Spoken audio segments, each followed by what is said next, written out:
إسرائيل اذكروا نعمتي التي أنعمت عليكم وأني فضلتكم على العالمين. ای اولاد یعقوب، ای یهودیا، اذکروا یاد کنید نعمت مرا التي آن نعمتی انعمتکم و به بالای شما کرده بودم و انی فضلتکم و بدون شک من شما را برتری دادم علی العالمین، به تمام زمانه عالمیانی که در زمان شما بود، تمام انسانای روی زمین در زمان خودتان شما بهترین ها بودین. الله اینجا دوباره خطاب میکند سر بنی اسرائیل. نعمتهای مختلف خدا الله در اینجا یاد میکند. خب در اونجا خود گفت نعمت یاد کنین، در اینجا الله دوباره تاکید میکنه که نعمتها را یاد کنین. اذکروا بنی اسرائیل بیان کردیم، ای اولاد یعقوب یهود، یاد کنین با قول و عمل و عقیده نعمت مرا انعمت علیکم بالشکر علیها بطاعت، اطاعت فرمانبرداری کنین. الله چشم به ما شما داده، گوش داده، نعمتهای خوراک همه، این چطور میشه که ما عمل کنیم. و انی فضلتکم و بدون شک ما شما را برتری دادم علی العالمین، با تمام جهانیان. فضلتکم یعنی پدرایتان، نعمتی که با بالای پدرها است با بالای اولاد هم است. مثل که الله متعال در سورت مائده بعض از نعمتها را بیان کرد، در اینجا میاد او را مسعی کنین یکم نعمت هاست. سورت مائده سپاره 6. و اذ قال موسی لقومه یا قوم اذکروا نعمت الله علیکم اذ جعل فیکم انبیاء و جعلکم ملوکا و آتاکم ما لم یؤت احدا من العالمین. بعض نعمتها در اینجا است. آیت 20 سورت مائده. و اذ قال موسی، یاد که وقتی را که گفت موسی علیه السلام برای قوم خود، یا قوم ای قوم اذکروا یاد کنید نعمت الله، نعمت الله را علیکم به بالای شما. او چی است؟ اذ جعل فیکم انبیاء، وقتی که پیدا کرد الله در بین شما انبیاء را. بعد از یعقوب علیه السلام تمام انبیاء در قوم از اینا تیر شده. موسی علیه السلام، عیسی علیه السلام، زکریا، یحیی، داوود علیه السلام، سلیمان علیه السلام، کلش چیزی که انبیاء است. خب غیر از خاتم النبیین بعد از یعقوب اکثریتش دمی قوم تیر شده. در بین شما الله انبیاء را پیدا کرد. یا قومی که نبی در بینش می علمایی است، اونا اون نعمت الله است. خب علما باشد.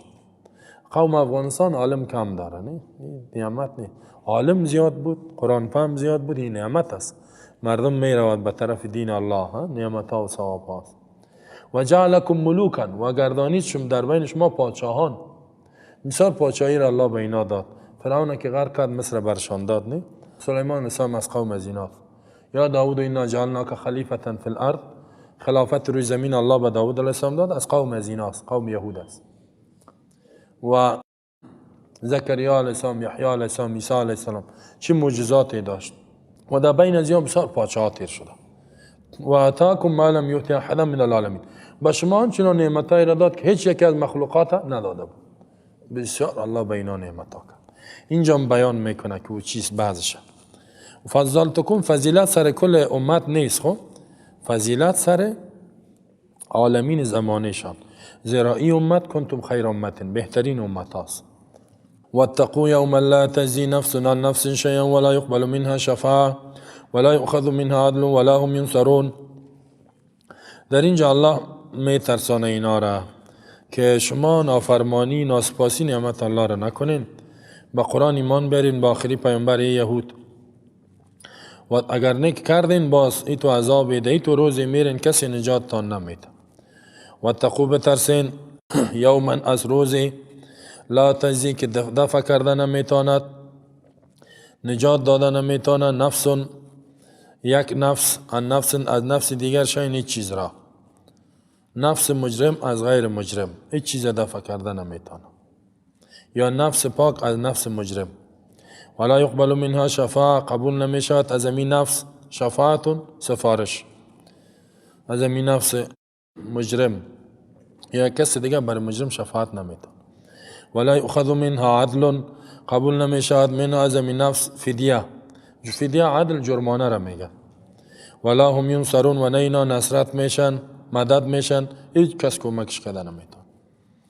سعی کنین در دنیا 4 راه نجات داره. الله میگه کسی ایمان عمل بود نجاتش میده. در روز قیامت همین 4 راه نجات بند است. کدام است؟ یکی است که یک نفر جرم کرده، میگه اینی را بگی در جای شیر الا بدی. الله میگه اونجا نمیشه. دو میز که شفاعت و سفارش.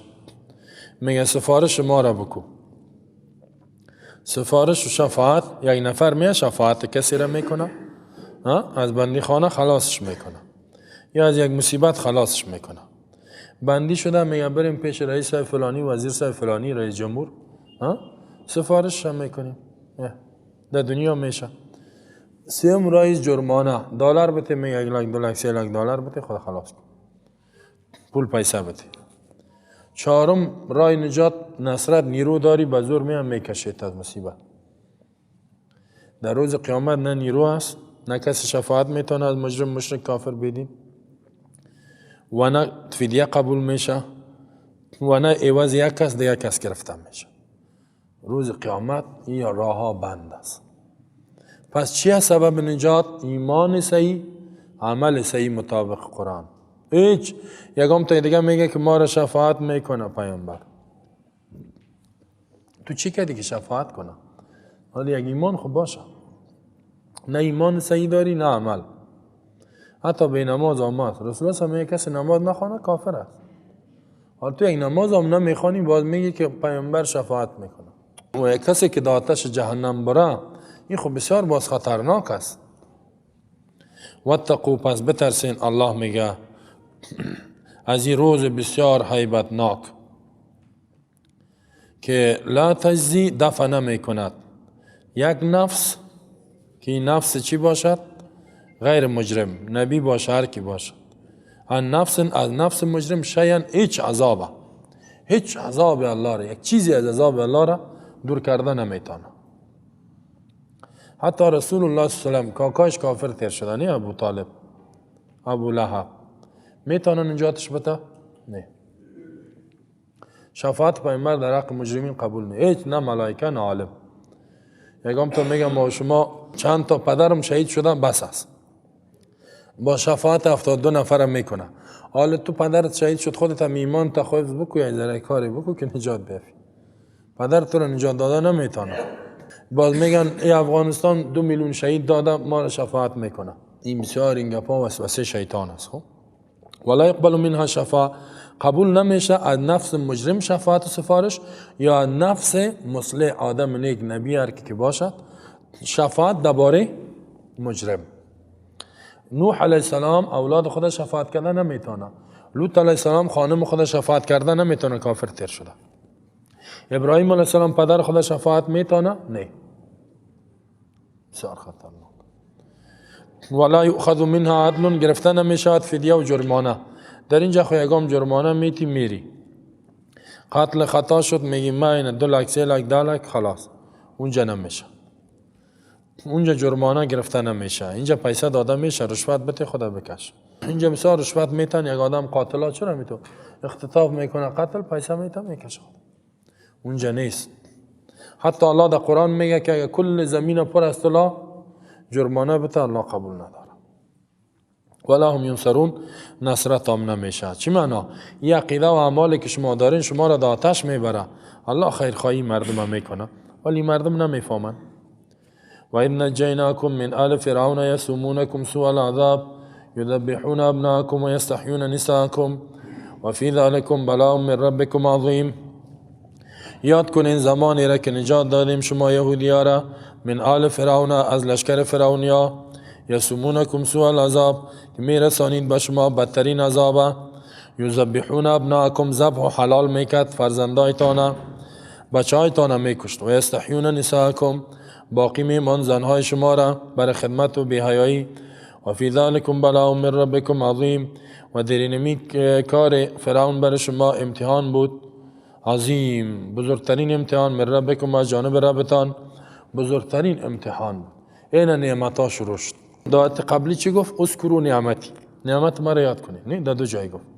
اون نعمت بعضش چی بود؟ اذ جعل فیکم انبیا و جعلکم ملوکا، نبوت براتان داد، پادشاهی را براتان داد، نعمتایی را داد که به هیچ کس نداده. در اینجا الله میگه که این نعمت که دشمن شما را نجات داد. این تو یک دشمنی که شکست از او کسی تصور نمیکنه. فرعون خاندانی بود، 60 سال حکومت کرده بود، خاندانشم خودش 60 سال. چند صد سال خاندان از او پادشاه بود در مصر. نامش ولید ابن مصعب است. خب فرعون از تفرعنه به معنای جبر و به معنای شدت، آدمای شدید جابر بودن. این لقب است. خب مثل که لقب پادشاه فارس چی بود؟ کسرا. لقب پادشاه روم قیصر بود. لقب پادشاه افغانستان چی است؟ رئیس جمهور. نامش چیست؟ محمد اشرف غنی. عین و غین که میگن نه؟ غنی چی است؟ محمد اشرف. نامش محمد اشرف غنی یا ای که احمدزی نه؟ این نام قومیش. اما خودش رئیس جمهور، اجال مآب رئیس جمهور صاحب جمهوری اسلامی افغانستان. این نامش هست فعلا. خب در اینجا این فرعون که است لقب است. خب مثل که میگن ملک، در اینجا ملک میگن و شاه صاحب میگن و خلیفه میگن و آل فلان. نه خلیفه، این کلش لقب است. اینجا فرعون که است لقب است. نامش چی بود؟ مصعب یا مصعب ابن ولید. ولی الله با ایره با منصبش یاد میکنه، به این نام مشهور بود. الله میگه یاد کنین نعمت مرا ای یهودیا اولاد یعقوب، زمانی که نجیناکم نجات دادیم، شما را نجات دادیم. از چی؟ من آل فرعون، از فرعونیا. آل تابعدارای یک کس میگه. از حمله فرعون و نیروهای فرعون. و این اگر که خطاب به یهودی است که در دوران رسول الله هم بود، اما این نعمت الله به بالای کی کرده بود؟ پدرایشان. نعمت به بالای پدر، نعمت به بالای اولاد است، به می نسل است. که نجات دادیم شما را از خود فرعون، ظالم بود میکشت، از نیروهای فرعون که بسیار کارا میکرد. بعضی عذابا را الله یاد میکنه. یسومونکم سوء العذاب، میرسانید به شما بدترین عذاب. او چی است سوء العذاب؟ او بسیار چیزا بوده، میزد و بسیار کار میکرد، پیسه کم میداد، ظلم میکرد، بندی میکرد. از او جمله یذبحون ابناءکم، یک چیز خب که ذبح میکرد ابناءکم، فرزندای شما را. ابن چی را میگه؟ همون بچه هایی که مذکر بودن، بچه بودن، زن نی دختر نی، امیره میکشت. این تو میکشت پیش روی پدرش، گردنش کت کارت میبرد یا استاد میکرد که شمشیر میزد. حتی اطفال نو یک طفل پیدا میشد گردنش میبرد میره حلال میکرد. ذبح نمیفهمین، گوسفند میبینین چطور حلال میکنه؟ ای تو حلال میکرد. خب ای تو ظالم بود. یک سال هم نه، چندین سالی کار کرد. الله صبر کرد. خب الله ای را میدید ولی کار شد. این ظالمایی که میال مسلمان ها را میکشن نه؟ در سوریه و حلب میتون بمباردمان میکنن، در افغانستان و هر جای. اینا نجات نمیافند. خب الله اینا را جزا میده. فرعون هم میتون میگه ذبح میره میگه. و یستحیون نساءکم، باقی میمان زنهای شما را. زنهایشان چی میکرد؟ به خاطر خدمت. یک معنی است که حیایشان سلب میکرد، تجاوز جنسی میکرد، زنا میکرد پیش دیگه پدر و مادرش زنا میکرد. همیال در سوریه حکومت سوریه که است همی کارا میکنه، مسلمان ها را پیش شوهرش به همی تو میکنه. یقین کن همیال همی ظلم در این قرن ما ذبح هم روان است. یک بم میپرتد 1000 طفل بالا میره نه؟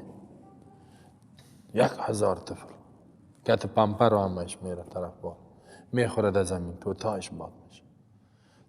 ببینی نه بدن از اونها رو.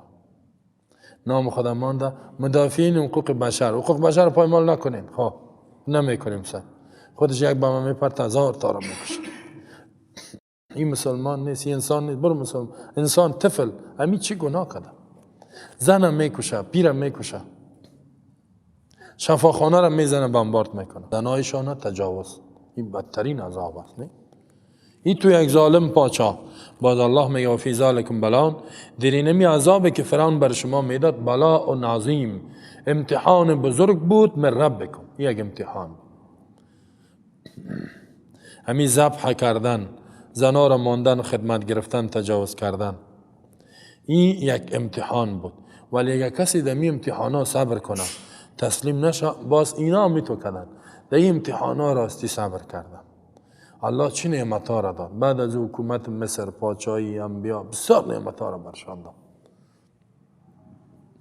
ما و شما ممیال سر ما ظلم میشه، صبر کنیم هر قدر که میشه. الله بر ما حکومت روی زمین والله میده. به کافر تسلیم نشو، به ظالم تسلیم نشو، الله برات قوت میده. تسلیم نشو. وإذ فرقنا بكم البحر فانجيناكم واغرقنا آل فرعون وانتم تنظرون. وإذ فرقنا زمانی که ما جدا کردیم بکم به شما بنی اسرائیل یهودیا البحر بحر را پاره کردیم بحر را فانجیناکم نجات دادیم شما را و اغرقنا آل فرعون غرق کردیم فرعونیا را و انتم تنظرون در حالی که شما نظر می کردین می دیدین به چشمان خود. در آیت قبلی الله نعمت خدا بیان کرد به بنی اسرائیل که چی بود؟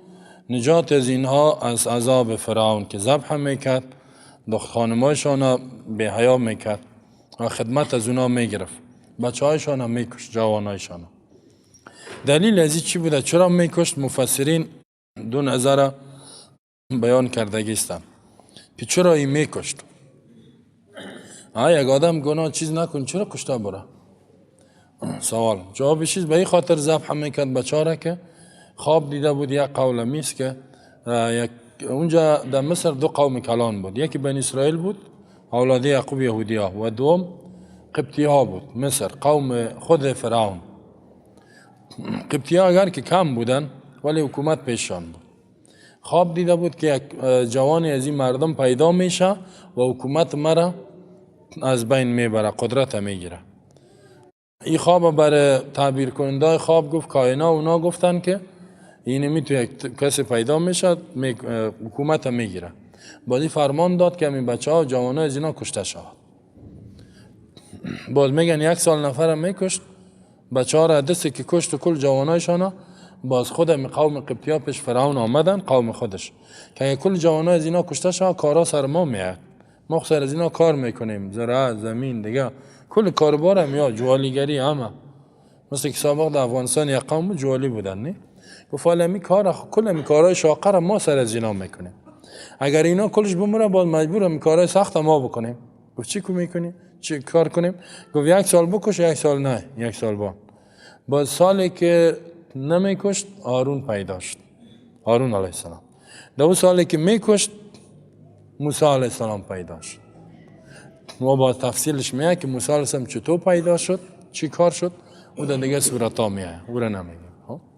ولی الله متعال 2 سال موسی علیه السلام پیدا کرد، نجاتش داد، کشته نتانست. و دوم نظری است که بنی اسرائیل یهودی ها میفهمید که در کتاب های سابقه می بود انبیا برشان بشارت داده بود که یک نبی میاد در مصر و فرعون حکومتش از بین میبره. این را دیگه انبیا بشارت داده بودن، الله خبر داده بود، یا خاندانی نبوت بودن. همین قول قوی است. و یا میفهمید که اینا خاندان نبوت است، راست میگن و می اقدام به قتل کردن. بس جوانا را کشته میره. جوان چه حتی طفلی که نو پیدا میشد مادرزاد اونمو را میکشت. الله دیگه نعمت بیان میکنه، میگه یاد کنین این نعمت دیگه را اذ فرقنا بكم البحر، زمانی که فرقنا یعنی فلقنا پاره کردیم، جدا کردیم از برای شما بحر را تا اینکه آشکارا شد زمین خشک و شما در این رفتین. فانجیناکم، نجات دادیم شما را. تفصیلی از این واقعه در اینجا نمیگیم، پیش میریم در سورت های شعراء و سورت طه و سورت قصص بیان میشه. و این بود که این فرق بحر موسی علیه السلام الله حکم کرد اجرات کو. وقتی که در نزدیک بحر رسید این طرف فرعون پشتش حرکت کرد.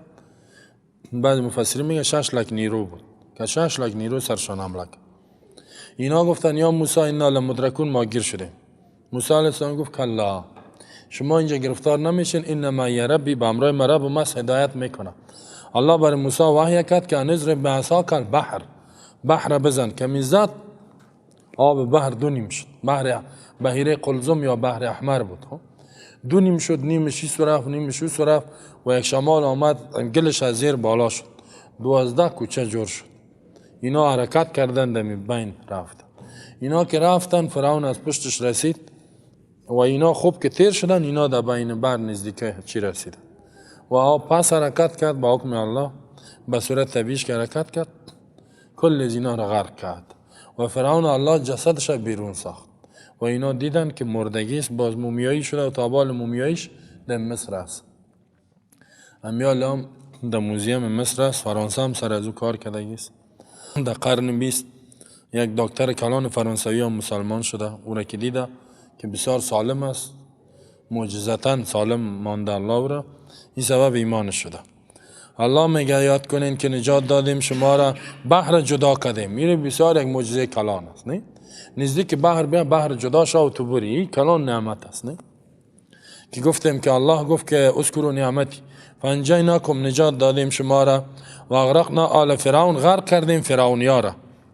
اینجا آل تابعدار اینا، خود فرعون هم داخل است. خب یکم تعزیت میگن خودش هلاک نشده، این نظر صحیح نیست. در دیگه آیات ها میگه صراحتا الله میگه فاخذناه و جنوده، خود فرعون گرفتیم و اغرقناهم، غرقشان کردیم.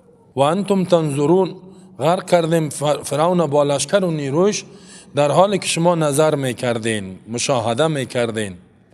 و این بزرگترین نشانه قدرت الله است که نجات میته اولیای خدا دشمنا را هلاک میکند. و نجات از این مصادف بود به روز چی؟ برابر بود به روز 10 محرم. نمی 10 محرم عاشورا که میگن، نه؟ باز الله حکم کرد به موسی که این روزه به خاطر شکران نعمت روزه بگیره. رسول الله صلی الله علیه و میگیره، فرض بود، پسان که روزه رمضان فرض شد و مستحب شد. حال رسول الله صلی الله علیه و میگه کسی که 10 محرم 9 و 10 روزه بگیره، گناه 1 ساله گذشته شه الله محو میکنه. پس در برابر نعمت چی بکاره؟ شکران، سپاسگزاری. نعمت موسی علیه السلام روزه گرفته، این تو نکنه که بگه شکر خدایا، نه؟ روزه گرفت، روزه. این اونمو است و در این باره بسیار حدیث است. دشمن که کشته شوه پیش روید و تو ببینی جانکنی میکنه و مرده شیست، برای بسیار یک لذت داره. پیش روید که الله دشمن هلاک، دل انسان یخ میشه، دل انسان خوش میشه از این که دشمن هم تو بمره و نبینیش.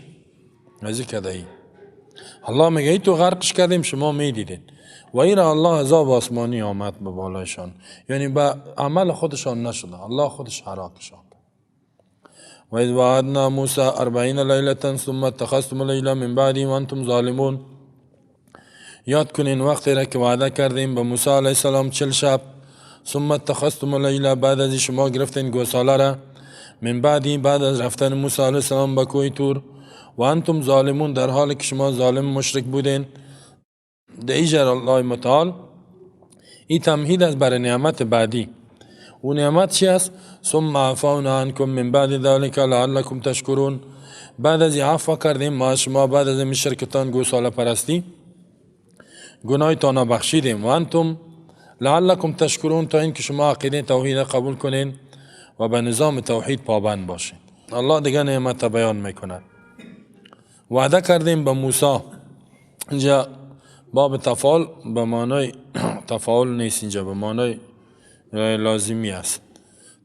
وعده کردیم ما به موسی علیه السلام، الله میگه که تورات بتیم بعد از 40 شب، و این بعد از نجات از اینا از فرعونیا. حالا که نجات یافتن، الله موسی علیه السلام گفت در کوه طور بیا تورات میتیم، کتاب آسمانی را، که مردم هدایت شان مطابق کتاب الله زندگی کنند. وقتی که موسی علیه السلام به کوه طور رفت، تا که 40 روز تیر شد، 40 روز گفته بود اینجا عبادت کو، تا که 40 روز پس بیاد، وقت مردم گوساله پرست شد. همین مردمی که دیدن فرعون غرق شد، الله نجاتشان داد. اینمی مردم گوساله را شروع کردن، ای تو ظالم است. این کی بودن؟ این مردم یهود است، این یهودی ای تو ظالم است. وعده کردیم به موسی 40 شب، در صورت اعراف می 30 شب بود، بعد 10 روز دیگه اضافه کرد. یکم تبلیغی ها از استدلال میکنن، می یک 40 بزن، نه 40 یک 40 میگه برو از این نمیشه. خب استدلال کرده اونجا حکم موسی علیه برازه بود و در دین ما شما رسول الله هم نگفته که یک 40 برای. در اسلام دعوت همیشه هست، 40 روز نیست، 4 ماه و 5 ماه و اینگه پا. اگر 40 لازمی کردی بدعت میشه. ثم اتخذتم العجل بعد از شما عبادت کردین گوساله را، من بعدی بعد اتخذتم متحدث اتخذتم العجل الها، جور کردین گوساله را خدا و عبادت شروع کردین بعد رفتن موسی به میقات.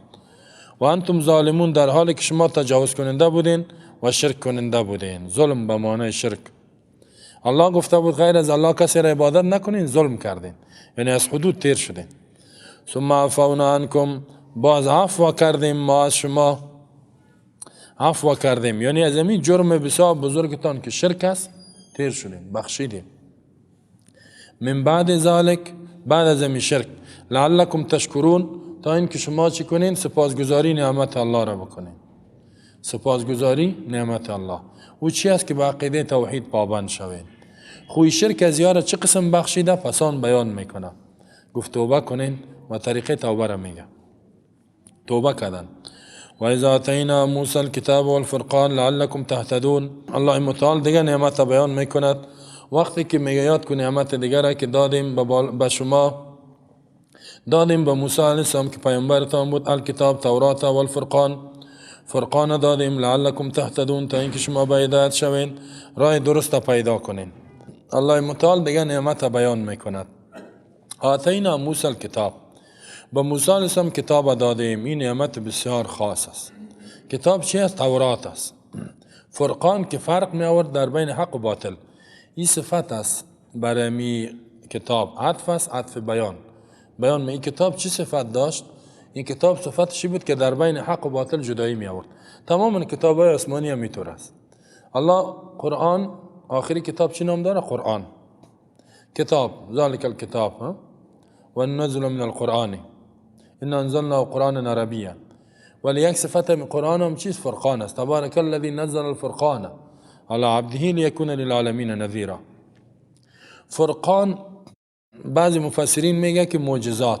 کتاب دادیم دیگه چیزهایی که فرق در بین حق و باطل شد معجزات. بعضی میگه که صفت قرآن است، صفت می کتاب تورات است. چرا کتاب دادیم؟ لعلکم تهتدون، تا اینکه شما به هدایت شوین. چه قسم به هدایت شوین؟ به تدبر کنین در علم و عمل کنین در احکامش. علم و عمل. تا که کتاب الله را یاد نگیری عمل کرده نمیتونی. مثل که دکتر تا کتاب نخونه عملیات کسی را کرده نمیتونه. بعد از این الله بیان میکند کیفیت واقع شدن عفو. چطور عفو کرد؟ ثم عفونا. مفت عفو نمیشه، خود توبه بکنی باید. و اذ قال موسی لقومه یا قوم انکم ظلمتم انفسکم باتخاذكم العجل فتوبوا الى بارئكم فاقتلوا انفسكم ذلكم خير لكم عند بارئكم فتاب عليكم انه هو التواب الرحیم.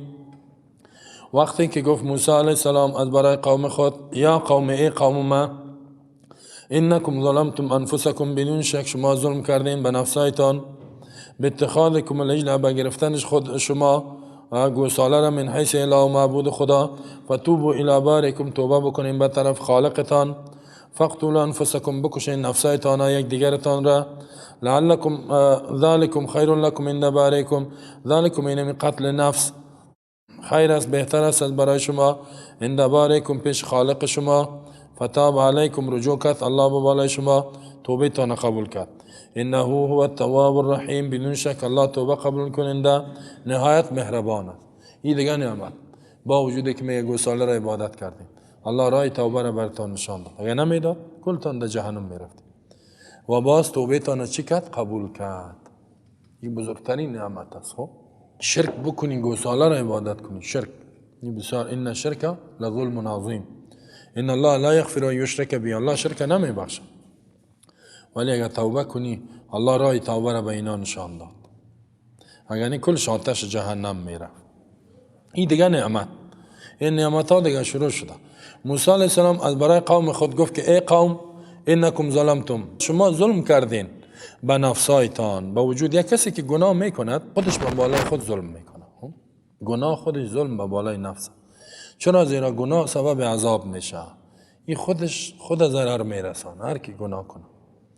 باتخاذکم العجل، به سبب عبادت شما گوساله را، به عبادتکم للعجل، یا باتخاذکم العجل الها، این که گوساله را خدا جور کردین. این که گوساله را چطور خدا جور کردن طریقش باز میایه. خب الله متعال در سورت اعراف سورت طه اونجا بیان میکنه که چه قسم گوساله را اینا جور کردن خدا، تفصیلش اونجا میاد. فتوبوا الی بارئکم، توبه بکنین به طرف خالقتان. باری ذاتی را میگه که انسان خلق میکنه، خودش از عیب نقصان پاک است. باری امور میگه خلق هم میکنه، شکل زیبا میده، نعمت ها را میده. این را به این خاطر گفت که یعنی ذاتی که شما را پیدا کردیم به طرف ازی توبه کنیم. توبه چطور شود؟ فقتلوا انفسکم، در وقت توبه بود که بکشد یک کسی که گناه نکرده مجرمه. او مردم دو گروه شدن. موسی علیه السلام که رفت سرپرستشان جانشینشان کی بود؟ هارون. در قرآن میاد سورت اعراف. هارون علیه السلام هر قدر دعوت داد نشد، یک عیسی زیادش گوساله پرست شد، بعضش ماند. آل موسی علیه السلام میگه که طریقه توبه شما است کسایی که گوساله را عبادت کرده اینا آماده مرگ شوند، کسایی که نکرده شمشیر بگیرن اینا را دیه. اگر که مفسرین گفته که یک دیگر را بزنین و بعد میگه اینا در شب تاریک بود زدن اینا را، بسیارش مرد، یک چند چیزش مردار شد دیگه. انشاءالله گفت صحیح شد.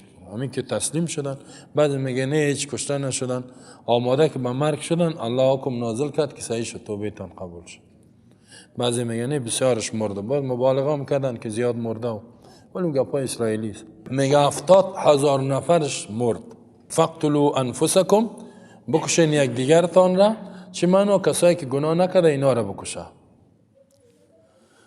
ذالکم، اینمی قتل خیر لکم عند بارکم، بهتر است از برای خیر است از برای شما به حضور ربتان. الله متعال به این راضی میشد. فتاب علیکم، ضمیر توبه راجع به سوی الله رجوع کرد الله متعال به بالای شما، یعنی توبه تان قبول کرد. توبه به معنای رجوع، الله توبه تان قبول کرد. انه هو التواب الرحیم، بدون شک الله توبه قبول کننده مهربان، یعنی عظیم المغفرت واسع التوبه است. از این چی فهمیده میشه؟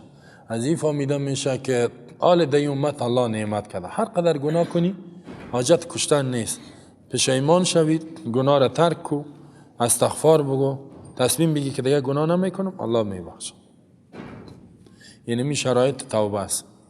و اذ قلتم یا موسی لن نؤمن لك حتى نرى الله جهرة فاخذتكم الصاعقة وانتم تنظرون. یاد کو وقتی را که گفتین شما ای موسی لن نؤمن، هرگز ایمان نمیاریم، باور نمیکنیم، لک از برای تو، حتی نرى الله جهرة، تا اینکه ببینیم ما الله را آشکارا به چشم خود. فاخذتكم الصاعقة، گرفت شما را آواز یا یک آتش گرفتتان، و انتم تنظرون، در حالی که میدینین که یک دیگرتان میمردین. ثم بعثناکم من بعد موتکم لعلکم تشکرون، بعد از این الله زنده کرد شما را بعد از مرگتان تا اینکه شما شکران و سپاسگزاری نعمتهای الله را بکنین، عقیدتا قولا و عملا، هم از نگاه عقیده هم قول و عمل. در اینجا الله دیگه نعمت بیان میکنه. این ظالما خو بسیار یک گناه کلان کردن. اون گناه چی بود؟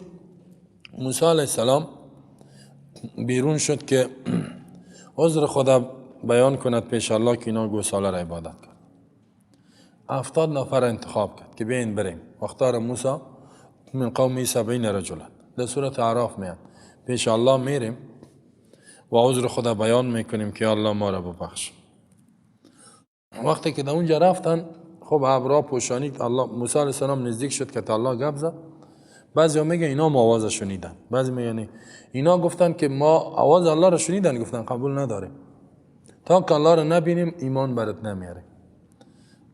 بگو که الله خدا به ما نشان بده. اینقدر تکبر کرد. الله متعال یک صاعقه را چه الماسه که سرشان نازل کرد کلش در گرفت، مرده. یا یک آواز قوی آمد کلش مرد. که مرد موسی علیه السلام معجزه کرد که الله این مردم ما آوردم که ای تو شوا، حالا اونجا برم میگه تو کشتی نفرای ما، کلش کلانام بودن. ما چی بگویم؟ در سورت اعراف میاد اتهلکنا بما فعل السفهاء منا، بی عقلای ما این کار کرده، اینا جاهل شدن. باز الله متعال چی کرد؟ پس اینا را زنده کرد. الله در دنیا مرده را زنده کرده، یک واقع شی نمید، چندین واقع میاد. خب این مرگشان موقتی بود، خب پس زنده شان. یاد کو اون نعمت الله را که شما گفتین ای موسی وقتی که بیرون شدیم به امرای موسی که عذرتان پیش کنین. لن نؤمن لك هرگز باور نمیکنیم. اینجا ایمان شرعی هم است لغوی هم.